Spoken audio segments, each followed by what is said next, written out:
Alright, well, it's been a while, but the new update has arrived and we have received a very important new character that I'll be taking a look today.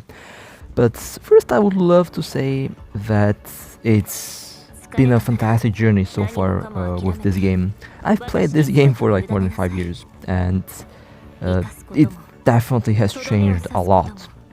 The overview has changed, the characters have changed, everything has changed. For the better, of course. Now, today I'll be taking a look at the new Lucia, or should I say Alpha. And, well, I already got the character. This is basically recorded right after the release. I'm very surprised that they allowed us to pull for the character right after the release. But let's take a closer look. Lucia, Crimson Wave. That's a lovely name. Visually, honestly, a very interesting design. Does kind of progress through the, I guess, years of the characters being in the game. But you have 3 different coatings. 2 are basically unlocked, and the last one is paid. It's this one. Looks definitely interesting and definitely looks different, but I kind of like the previous ones that I've unlocked, although the new one is pretty decent as well. Details. The type is attacker or DPS, does 100% lighting damage. Specialty of form switch, skills can switch attacking modes, which is very interesting, and burst deals a massive damage in a short amount of time. Now, recommended equipment. Let me this little window here will have to be up, unfortunately. The beginner player is recommended to use the red sprite, which is this sword. Diesel is the memory set, and Tifa. 4 diesel and 2 Tifa. And for the advanced, Nighting Blaze, and of course the same memories. I'll be using some fusion between these two. I have the memories, but I don't have the main weapon because I ran out of cards there, but it still does well even with a purple weapon. So this basically is how my my character looks here. And let me go to this window. Level 80, basically maxed out. Max rank as well. Only rank S, more than enough, should get the job done. But of course, if you like the character, you can go and level her up easily if you want. And the skills. This is the fun part because I've heard that the skills are long. So let's see what the skills are all about. Red Orb, Thundering Rush, charges and thrusts the enemy, dealing lightning damage to targets in the area. Deals 164, 329 and 494% light damage in total based on the number of orbs pinged. Great Cross Strike is the yellow orb. Sweeps and slashes the enemy, continuously dealing lightning damage to targets in a large area. 140, 280 and 420% light damage based on the number of orbs pinged. The blue one, Whirling Thrash, slashes the enemy rapidly and deals lightning damage. 150 threat and 450% light damage based on the number of orbs pinged. Performing a blue orb 2 ping or 3 ping again will change Alpha's move into jumping up before slashing the enemy, dealing 320 and 480% lightning damage, which is very interesting as well. Okay, the basic attack, quite a long one, but it's very easy to very easy to use. Slash Dispo Shadow unleashes 5 hits of attack towards target using the Kodachi and techniques, deals 555.88 light damage in total. Slash Annihilate unleashes 5 hits of attack towards target using the Odachi, 661.76% lightning damage in total. Blinding Radiance, after the first basic attack or dodge, plus blade lights up, plus tap basic attack. When the blade lights up after the first basic attack or dodge, tap basic attack to trigger Blading radiance, then tap basic attack continuously to unleash sword waves for up to 2.5 seconds, dealing light damage. Very similar to how 2B's skills work, and honestly it's very fun to use. When Alpha holds the Kodachi, each sword wave deals 41.18 light damage. When Alpha holds the Dachi, each sword wave deals 51.47% lightning damage. Unquenchable Fire. When Alpha is holding the Dachi with Selfless Stance activated, press and hold basic attack to launch Leaping Thrust, jump up to perform Thunderous Bash in midair, pulling enemies in the area and dealing lightning damage. When casting Unquenched Flare, Alpha becomes invincible but is unable to cast Signature Wave Karmic Inferno. Leaping Thrust deals 494.12% light damage, Thundering Bash deals 967.65% light damage in total. Shattering all Scourges, Yellow Orb, free ping plus the basic attack, Alpha's next basic attack after red Yellow Orb. Free ping will launch a follow-up attack and deal lightning damage. And the follow-up attack after the red Yellow Orb free ping will deal 288.24% lightning damage. That's oh my god, this is also extremely long. All these skills are like text wall, which is kind of funny, but have to cover them because they are important. You can also have the details on and off the overview, which is very nice. I like to have the details up. Formless Confrontation. When wielding the Kodachi, Alpha can only use blue orb skills. Her basic attacks will only grant blue orbs, which will be arranged in front of other orbs by default. When wielding the Kodachi, Alpha can only use red or yellow orb skills. Her basic attacks will only grant red or yellow orbs, and blue orbs will randomly be converted into red or yellow orbs. Thunder Delusion. Press and hold dodge to enter a foresight charge. Press and hold the dodge to enter foresight charge, gaining Blade Aura over time. During this time, Lucia Crimson Wave gets super armor and 30% damage reduction, is unable to restore the dodge gauge, and enters the parry stance. Ping single orbs can also increase the Blade Aura. Restores 4 Blade Aura every 0.1 seconds in foresight charge mode. Gains 10, 20, 40 Blade Aura based on the number of orbs pinged. The limit is 120. When taking damage in the parry stance, increases damage reduction to 70%. Can parry up to 3 times. A resolute blow, foresight charge plus release dodge. Press and hold dodge to enter foresight charge. Afterward, release dodge at 0.60 120 Blade Aura to perform a powerful slash and deal lightning damage, during which Alpha gains super armor and 50% damage reduction, and is unable to restore the dodge gauge. When holding the Kodachi, deals 50, 100 and 400% lightning damage. When holding the Kodachi, deals 110, 220 and 880% lightning damage. Performing a powerful slash when Blade Aura is full will make Alpha invincible. Clear Blade Aura activates Selfless Stance and restore 25 signature energy.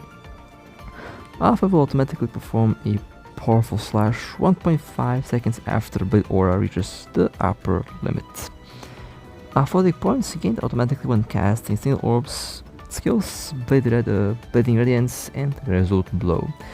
Gains Aphodic points every time when casting a single orb, Blading Radiance or Resolute Blow. Casting Unquenched Flare will consume all Aphodic points to increase the base damage of Unquenched Flare's Thunderous Bash based on the Aphodic point consumed.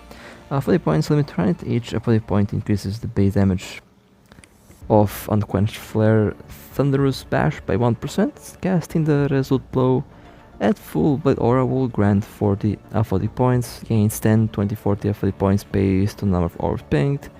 When unleashing Sword Waves through Blading Radiance, restores 20 Aphodic points every 0.5 seconds. That's a long one. Now we have the Weave of Voidance. 20 energy plus tap. Signature slowly pulls out the Dachi and summons Thunder to deal light damage to nearby targets in a large area. Then holds the Dachi in hand, triggers time lag calculation when casting the skill, deals 500% light damage in total. And the Karmic Inferno, 70 energy plus tap signature. When Alpha is holding the Dachi, tap signature to consume signature energy and deal light damage to enemies in a large area. Alpha then puts the Kodachi away and holds the Kodachi in hand, triggers timeline calculation when casting the skill, and deals 2,600% lightning damage in total. Flashes of Steel, slashes multiple times and deals 473.53% of lightning damage, that's the QTE.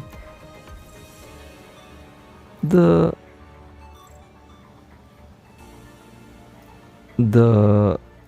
leader skill increases lightning damage of all members by 10%, increase attack of all attack only friends in the team by 10%.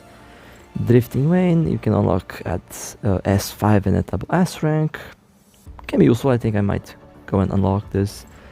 And that would be all the skills. Well, indeed, that was definitely a very long introduction. But time to see how she performs in combat. So let's see how she will work in actual combat. Now, honestly, I have to say this is one of the most fun to play characters that I have seen so far, and I'm very glad that I managed to get her very early on, because I was kind of looking to find a new character for my team, and I think she will be doing just fine. But let's start with the classic, the Nightmare rescue stages. These stages are usually quite difficult. It is recommended to have 8,000 combat power, I believe, or 6,500, which does exceed my combat power of my character, but that never has been a very big problem. She has a very fast playstyle. Now, at first I did kind of encounter some problems when it comes to not the character itself, but you know how the evasions in this game work. Every character has basically their own, you know, I guess evasion field, if I can call it like that. And in this case, her evasion does feel like it is a bit slow on the response time. It does feel like there is a second delay when you click the evasion and when the character actually moves. So you have to plan a bit ahead when using. But let me tell you, she is doing a lot of damage, and the overall way the character works with the different, well, I like to call them dual ultimates because that's basic what they are. It has different forms. I really do like the way those dual forms work. Definitely does add a unique feel to the character. It does have a learning curve that I like, but she is flying through the stages. It is still funny that my record holder for the Nightmare Rescue stages is still Empiria. Basically, she just can't clear it in like 13 seconds, because that's just how ridiculously strong that character is. And so far,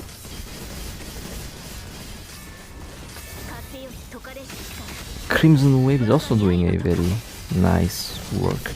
It will be fun to compare her to Alpha, to the original. I mean, she is Alpha technically. Well, it is the same character, just with a different form. But it will be very fun to actually compare both of them. And that's one of the next things that I will be doing. And also I'll be comparing her with some other lighting DPS characters, because I believe that's going to be quite fun to do. But this game does still follow the same formula. Basically, all the characters are still very useful even years after the release. You can use any character that's still in the game, and it will do just fine. I do like the way they changed the gameplay, though. The gameplay definitely changed quite a bit. So let's go to let's do something different. Let's go to the lighting zone, because the lighting zone is now up. She did clear the Nightmare Rescue stages very easily. Let me just restart this. That was a bad start. That's what I'm talking about. The evasion feels different. The evasion does feel definitely a bit different on the slower side, and basically if you evade and start to click the attack button immediately, she will do those sword waves, and It does take, I guess, a moment or two to get used to it, but those sword waves are very fun. They had to add the sword waves, of course. I mean, I'm not really surprised. It is alpha after all, so you need to have the sword waves. But what I like the most is how similar do the sword waves feel to the 2B sword waves, which we do have 2B in this game, and she does have very similar attack with the yellow skill, with the yellow orb. And basically that's how her sword waves feel. They feel like they have been heavily inspired by 2B's sword waves. So far they're a bit different, but they feel the same, and they definitely do kind of look very similar. That's basically what it reminded me on. It reminded me of that. She does so much damage though. She does a lot of damage. I definitely really like the gameplay so far. Although I have to be careful. I usually get carried away and I forget that the evasion is a bit slower. Or in some cases the evasion is completely gone, since you do have the parry state that you can enter, which does also sometimes interfere, but this character does have a learning curve that I really like. It is not like just spam the button and do damage. No, it does have different forms, and I really do like that. One thing that I didn't talk about is the recommended team. Of course, the A class live, always a very good addition for lighting support damage, and you do have the S class Vera character that will also do really well. So that's basically the recommended team, and that's the team that you should be using. But since I don't have the S class Vera, I just use Empyrea because, you know, she gets the job done as well. And in this game you can have a lot of different teams. Most of the teams are very compatible with one another, and it's a good thing about the game. It does allow you to be creative and do basically whatever you like. And wave number 10, I almost cleared wave number 10 with the ultimate, but that was a good run. And let me take a look at the points.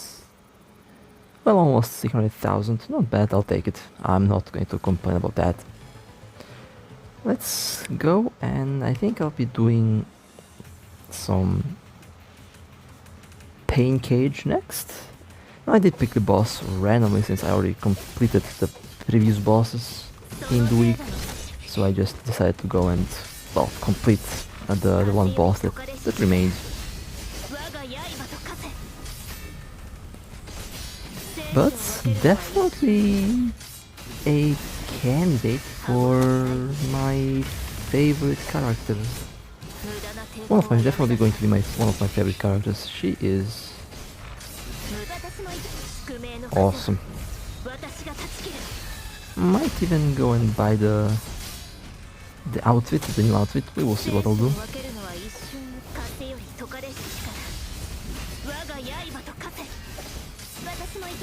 But so far I'm very happy with the performance.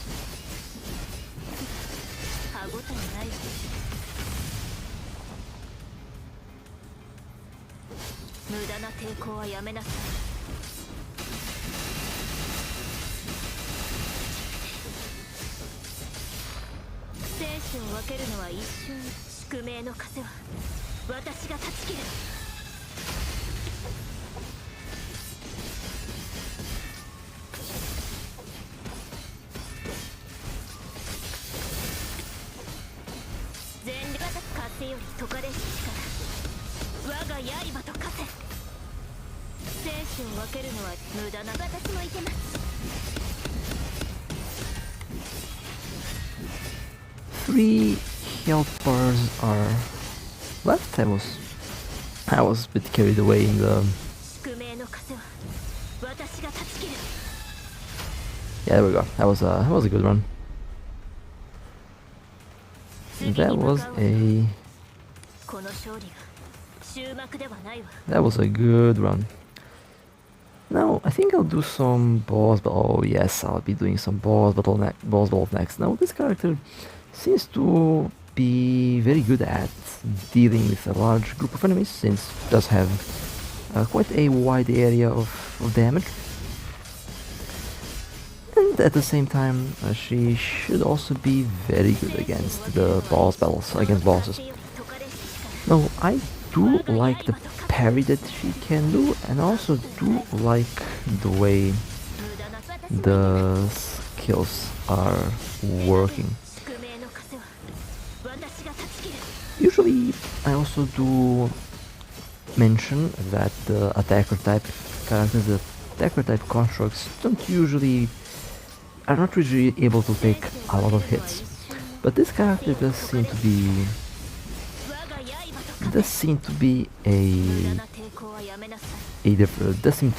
different from the usual attacker type. She does get some super armor and does get some damage reduction as well from the skills. So in this case, this DPS character can actually take some hits.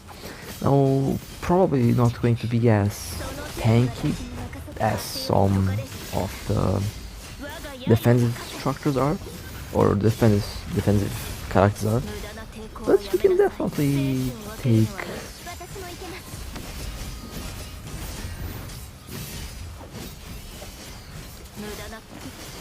take quite a few hits, and that's what surprised me. I was surprised that I was really surprised that I didn't die when I played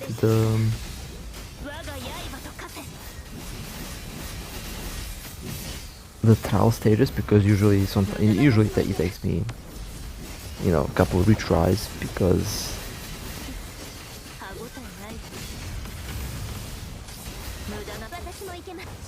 I usually mess up the first time. So I just tried to get a good run before I upload that. I usually try to at least get some form of a good gameplay run there.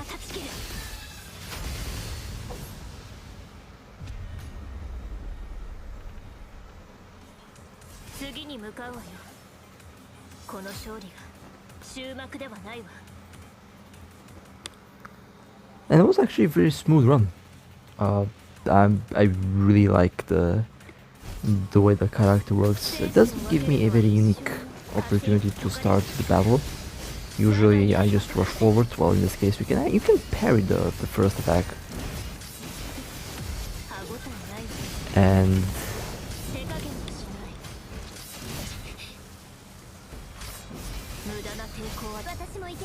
you can easily start the battle in such a way.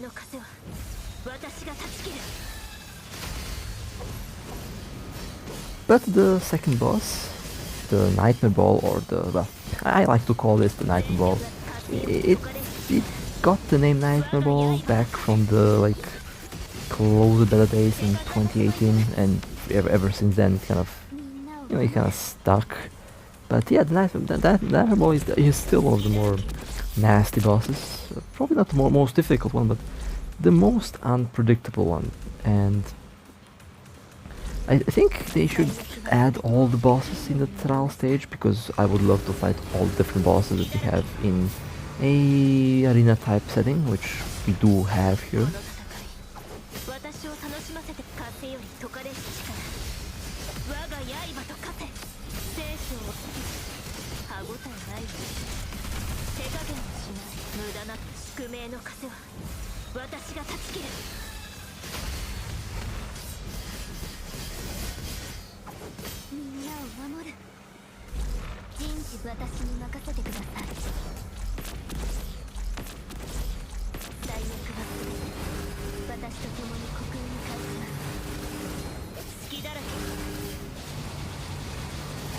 But I do hope that we get a similar boss to the Nightingale Ball at one point. I mean, we already do have a very similar one. It's just not called Nightingale Ball, but you know, it would be nice if we had more bosses to fight in the trial stage. Because you know the trial stage is definitely different from the story stage. Usually the bosses here are much more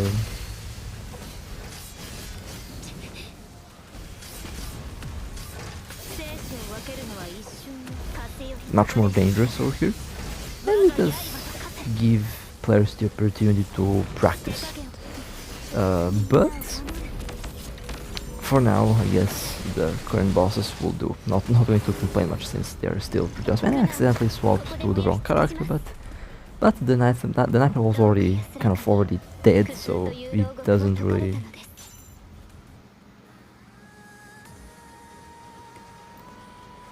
And the last boss for the Rosetta, a legendary boss, and of course, I still remember the first encounter with Rosetta. I still remember the first encounter with Rosetta. Was a very strong boss. If you have been around the game in the old days, like 4 or 5 years ago, the original OG Rosetta boss was very dangerous, very difficult to clear. You had that boss rush where the maximum difficulty of the boss was really high. That was before it was nerfed. One of the first bosses that was nerfed was Rosetta, basically. I'm very glad that the trial stage Rosetta kind of still has the same difficulty, but the event Rosetta that was available at the time was heavily nerfed. I was one of the players that cleared it back then. That was before global was even a thing. Back then, this game did not have a global version, it was just a Chinese version. I'm very glad, very happy that this game grew a lot. It is a very good game. I would still say that's probably one of the best games that I've played on this platform. And it will remain to be, because it just keeps getting better and better with every update. Every single update that we have received so far has been amazing. Story has been also pretty good. And that's why I'm very excited for Wuthering Waves. Should be out in the next couple months. I'll be playing that game for sure. There are also other things that I want to talk about, but I'll probably make a different video on that because it deserves its own video.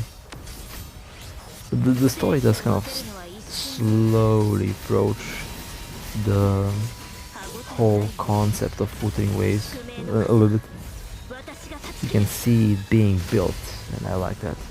It makes me wonder what they'll do with this game when Wuthering Waves is released. How long do they plan to release the stories? That's what I'm curious about. Makes me really wonder what Kuro will do with Great Haven when Wuthering Waves is released. How long will they keep continuing the story in this game? That's what I'm trying to figure out. But that was the final boss battle, and that was Rosetta.